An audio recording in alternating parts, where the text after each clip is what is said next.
പാവങ്ങളോട് ഏറ്റവും കാരുണ്യമുള്ള ഒരു മാർപ്പാപ്പയാണ് നമുക്ക് ഉള്ളത്. അദ്ദേഹം രോഗബാധിതനാണ്. എന്നാൽ അദ്ദേഹത്തിൻ്റെ രോഗനിലയിൽ ആശ്വാസകരമായ കുറവ് അനുഭവപ്പെടുന്നു എന്നുള്ള സന്തോഷകരമായ വാർത്ത വത്തിക്കാനിൽ നിന്ന് വരുന്ന നിമിഷത്തിലാണ് ഞാനിന്ന് നിങ്ങളോട് സംസാരിക്കുന്നത്.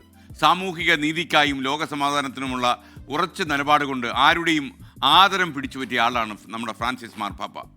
കഴിഞ്ഞ ഒരാഴ്ചയായി അദ്ദേഹം രോഗശൈലിയിലാണ്. 2015 ഫിലിപ്പൈൻ സന്ദർശനത്തിനിടെ മുൻകൂട്ടി നിശ്ചയിക്കാത്ത ഒരു പരിപാടിക്കായി ഫ്രാൻസിസ് മാർപ്പാപ്പ സമയം കണ്ടെത്തി.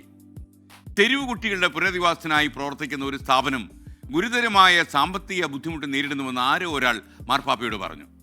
ഇത് കേട്ട പാടെ മാർപ്പാപ്പ തൻ്റെ മറ്റു പരിപാടികൾ മാറ്റിവെച്ചു. തെരുവ് കുട്ടികൾക്ക് വേണ്ടി പ്രവർത്തിക്കുന്ന ആ സ്ഥാപനം സന്ദർശിക്കാൻ അദ്ദേഹം അപ്രതീക്ഷിതമായി തീരുമാനിക്കുകയായിരുന്നു. സാധാരണ ഇത്തരം ആളുകളുടെ സന്ദർശന പരിപാടികളിൽ മാറ്റമുണ്ടാകുന്നത് സാധാരണമല്ല. ആ കുട്ടികൾക്കൊപ്പം ഇരുന്ന് മാർപ്പാപ്പ ഭക്ഷണം കഴിച്ചു. അവർക്ക് അനുഗ്രഹങ്ങൾ വാരി കോരി ചൊരിഞ്ഞു.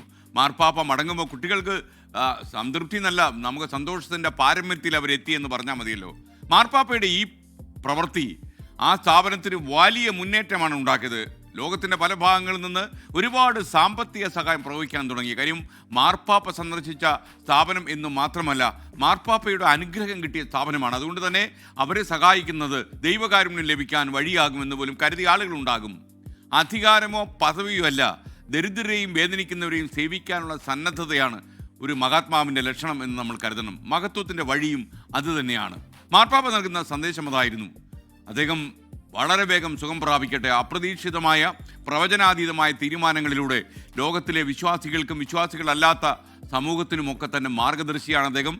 ഒരു മോഡലാണ് അദ്ദേഹം. ഒരുപക്ഷെ ഈ വത്തിക്കാനിൽ നിന്ന് വരുന്ന പല തീരുമാനങ്ങളും എല്ലാ ജാതിമത ചിന്തകൾക്കും അപ്പുറമായി അവിടെ നിന്ന് വരുന്ന തീരുമാനങ്ങൾ എല്ലാ ജനവിഭാഗങ്ങളെയും മുന്നോട്ട് നയിക്കാനുള്ള പ്രകാശമായി നമ്മൾ കാണുന്നു. അതുകൊണ്ട് തന്നെ അദ്ദേഹം എത്രയും വേഗം സുഖം പ്രാപിക്കണമെന്നാണ് ഓരോ ജനവും ആഗ്രഹിക്കുന്നത്. നമ്മളും അങ്ങനെ തന്നെ ആഗ്രഹിക്കുന്നു.